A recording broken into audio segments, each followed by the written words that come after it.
The International Association of Sound and Audiovisual Archives was established in 1969 to function as a medium for international cooperation between archives that preserve recorded sound and audiovisual documents.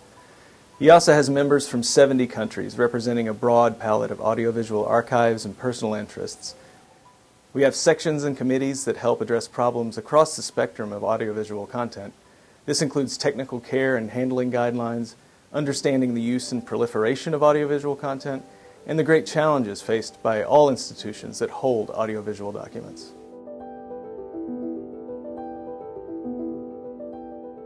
UNESCO declared audiovisual archive heritage a national or a worldwide day on the 27th of October.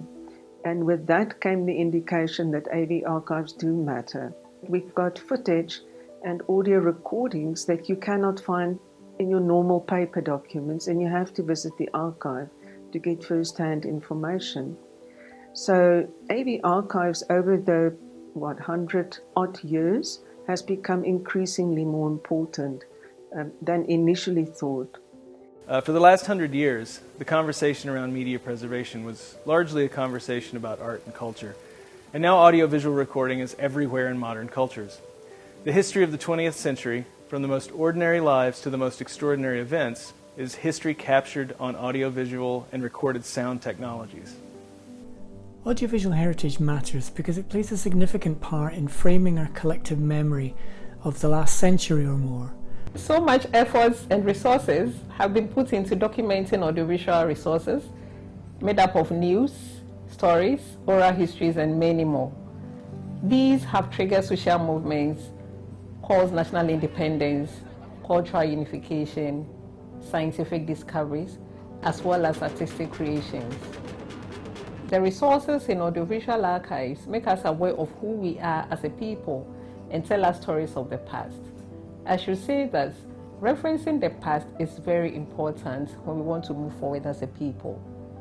And so, the past embedded in these archives become invaluable in the tracing of information on individual families or generational histories globally.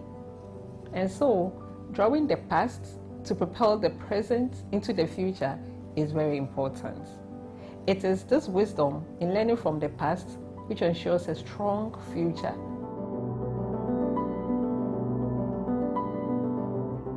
When sound recording and film were invented in the late 19th century, really they were inventing a way of recording time as it passed for the first time. So that allows us, when we replay those recordings, to immerse ourselves in times other than our own, taking us closer to past events and in more detail than was ever possible before. In the late 1800s, cylinders, lacquer discs, and other forms of grooved media formed an early reliance on specialized equipment to record and play back the sounds that were captured. The first motion picture camera was invented in 1888, allowing for movement and visual storytelling. The 1940s gave birth to magnetic audio tape. As early as the 1950s, it was possible for people to have 8mm film cameras to document important family and cultural events. Later in the 1900s, magnetic tape was used for audio, video, and other time-based media, formats like VHS, U-matic, Betamax, and the audio cassette. This allowed for home recording and viewing as well.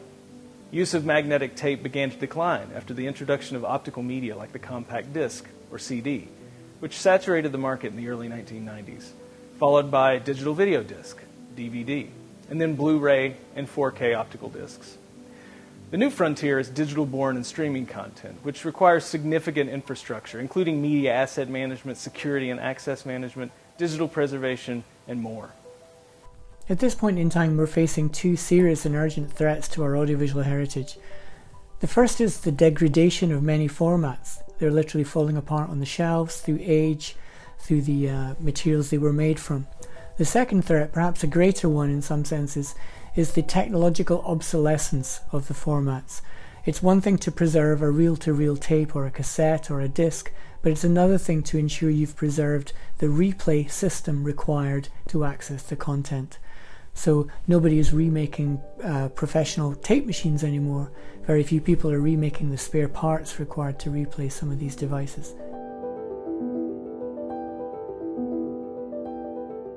In comparison to classical text documents, audiovisual preservation is more complex. Text documents, like museum objects, are preserved by optimizing the physical integrity of the original. Generally, audiovisual carriers are less stable than conventional text documents and therefore in need of tighter handling and storage conditions. This is the first problem. But there is a second one. Audio and video are machine-readable documents. Archives have to preserve the carrier, the machine, and, in case of digital documents, the coding schemas to interpret the digital contents. In order to avoid the loss of quality from one generation to the next, this process has to be performed in the digital domain. Consequently, analog original documents have to be digitized first. And digitization is a key element of audiovisual preservation. This new concept was adopted for audio already in the early 1990s, followed by video around 2000, and more recently also for film preservation, as digital storage costs have plunged.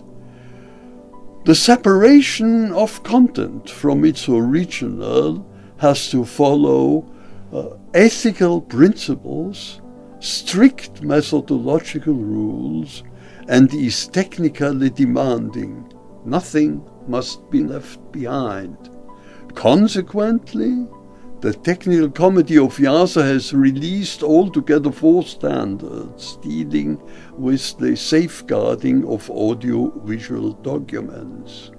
IASA DC 03 is a general introduction and the ethics principle and preservation strategy of the audiovisual heritage.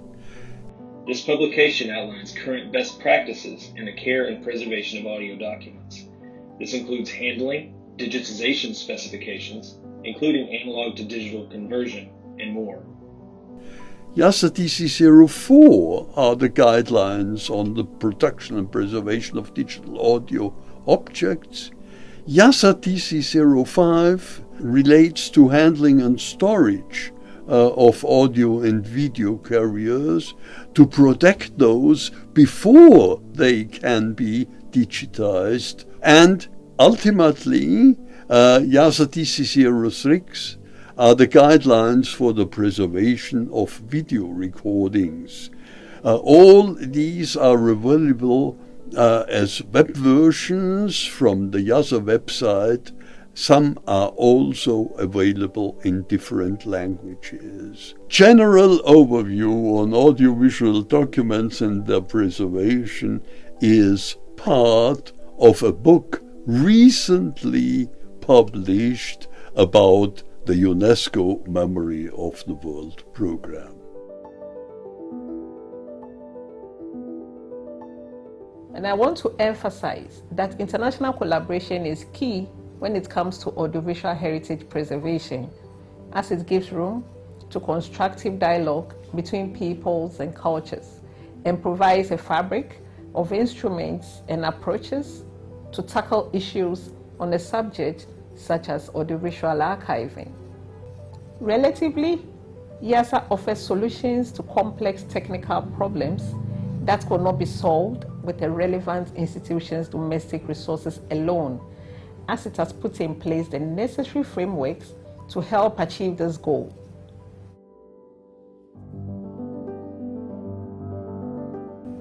In moving forward, the audiovisual archive should be easily accessible through digitization, and that is a trending issue now which we all need to embrace. Archives should be allowed to grow by broadening the scope of the collection. Archives should be the foundation for a living arts rather than a passive repository. Archives should not be a forgotten piece where unwanted things are dumped, for example, in the basements, and as storerooms, but rather archives should be used creatively. There's continuous upgrades and there's continuous changes within that, and every migration causes its own problems. And that in itself is also a threat and a challenge. How do you migrate without losing content? So the whole shift from looking at the playback equipment and the container shifted to how do I preserve content?